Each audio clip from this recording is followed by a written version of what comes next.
साथियों का आज की इस प्रेस वार्ता में बहुत बहुत स्वागत है।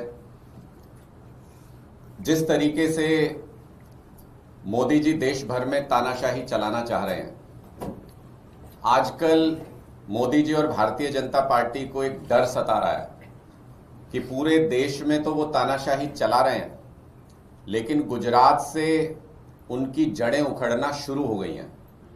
लोगों ने गुजरात में मन बदलना शुरू कर दिया है।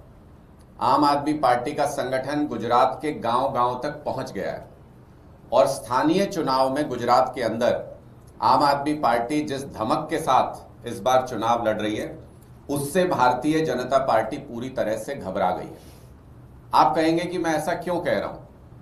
मैं ऐसा इसलिए कह रहा हूं कि जो मोदी जी बिहार में जाके उस वक्त ये रो रहे थे कि मेरी बूढ़ी मां को गाली दे दी कांग्रेस के लोगों ने, तो भारतीय जनता पार्टी भी कांग्रेस पार्टी से कम थोड़ी है।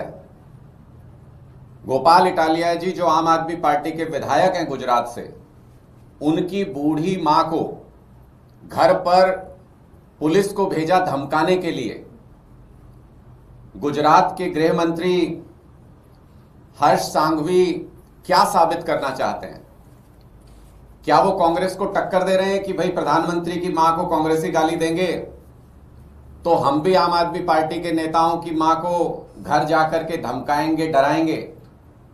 हर्ष सांघवी जी और बीजेपी के नेता अगर हिम्मत है तो गोपाल इटालिया से, ईशुदान गढ़वी से चुनाव के मैदान में मुकाबला कीजिए, लोकतांत्रिक तरीके से मुकाबला कीजिए। इनके ऊपर लाठियां आप हमेशा बरसाते हैं और ये आपकी लाठियों से डरते नहीं हैं। किसी के घर में घुसकर उनके परिवार के लोगों को धमकाना ये कायरता है, और बीजेपी इसलिए ये कायर रुख अपना रही है क्योंकि बीजेपी को अपनी जड़ें हिलती हुई गुजरात के अंदर नजर आ रही हैं पूरे तरीके से। पिछले कुछ दिनों में हमारे 160 कार्यकर्ताओं को इन्होंने गिरफ्तार किया, अलग अलग बिना कोई कारण बताए हुए। उसके बाद ईशुदान गढ़वी जब थाने में पूछने जाते हैं कि भाई बिना किसी कारण क्यों गिरफ्तार कर लिया हमारे कार्यकर्ताओं को, तो ईशुदान गढ़वी को गिरफ्तार कर लिया। और अब इनकी साजिश गोपाल इटालिया को भी जेल भेजने की है, झूठे केस लगा के उसको गिरफ्तार करने की साजिश भारतीय जनता पार्टी कर रही है। उसको डराने धमकाने का प्रयास किया जा रहा है, उसके परिवार को डराने धमकाने का प्रयास किया जा रहा है।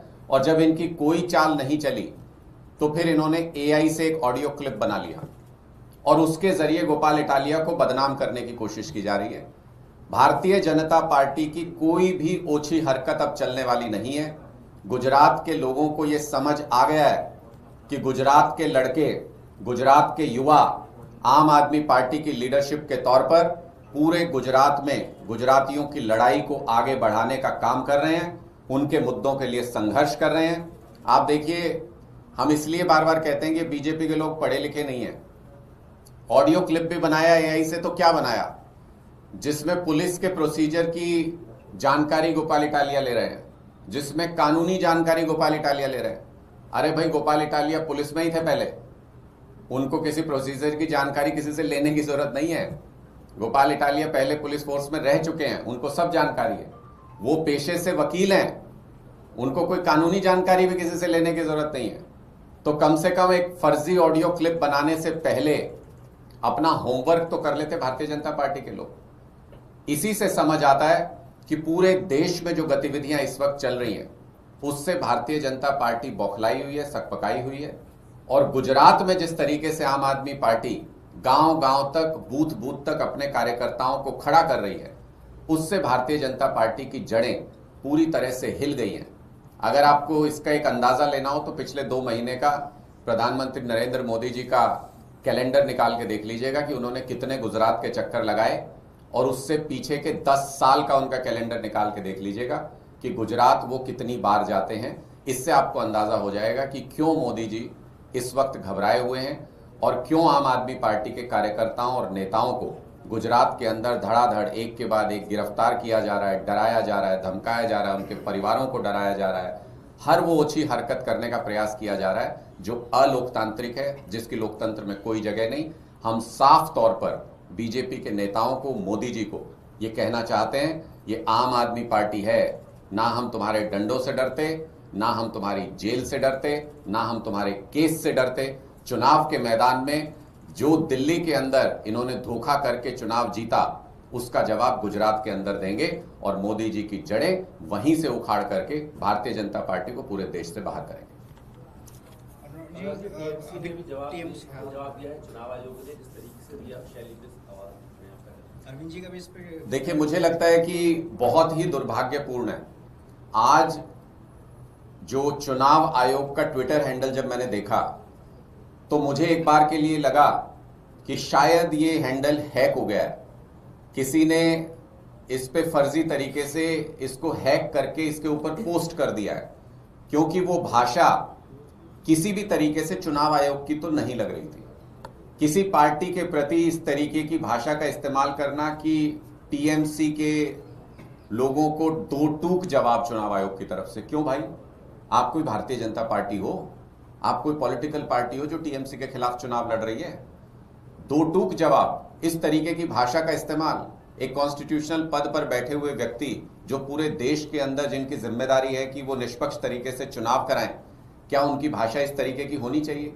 या फिर चुनाव आयोग पूरे देश के सामने ये स्पष्ट करना चाहता है कि जो इनके लेटर के ऊपर ठप्पा लगा हुआ था भारतीय जनता पार्टी का, वो कोई क्लैरिकल मिस्टेक नहीं थी, वो असल में ही भारतीय जनता पार्टी के ठप्पे लग के चुनाव आयोग के फैसले होते हैं? ये चुनाव आयोग आज साबित करना चाहता हो। इस तरीके का उनका वो पोस्ट नजर आ रहा था।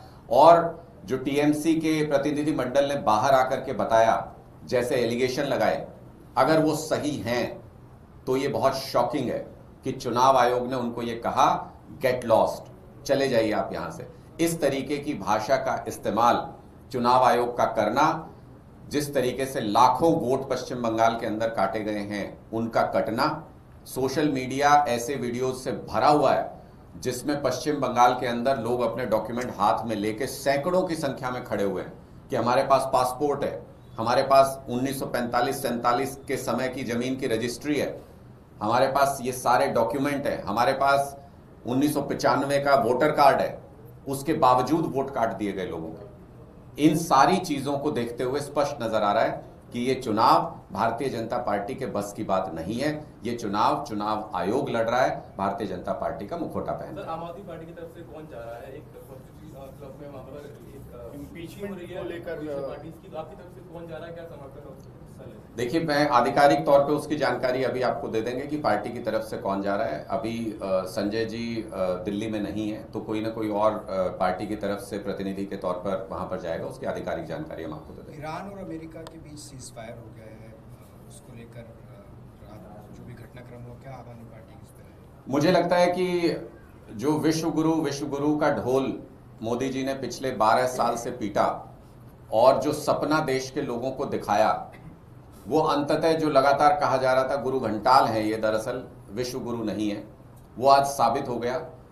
एक आतंकी देश, हमारा पड़ोसी मुल्क, जिसकी दुनिया में कोई औकात नहीं, जिसकी कोई हैसियत नहीं, प्रधानमंत्री मोदी की घटिया विदेश नीति की वजह से, इनके युद्ध दूत नजर आने की वजह से, इजराइल में जाके जिस तरीके से ये युद्ध में एक पक्ष की तरफ नजर आए और अमेरिका के दबाव में ईरान से दूरियां बनाने की वजह से आज इन्होंने एक आतंकी देश को विश्व पटल पर अपनी जगह बनाने का मौका दे दिया। इससे दुर्भाग्यपूर्ण कुछ नहीं हो सकता, इससे ज्यादा भारत के साथ, देश के साथ दगा कुछ नहीं हो सकता, जो मोदी जी ने अपनी घटिया विदेश नीति और दबाव के चलते, क्योंकि इनका कोई राज अमेरिका या इजराइल के पास है, उस दबाव के चलते जो इनका व्यवहार पिछले दिनों में रहा है, उसकी वजह से देश को बहुत ही तिरस्कार अंतर्राष्ट्रीय स्तर पर झेलना पड़ा है और एक पड़ोसी आतंकी मुल्क को इन्होंने मौका दे दिया अंतर्राष्ट्रीय पटल पर अपनी जगह बनाने का।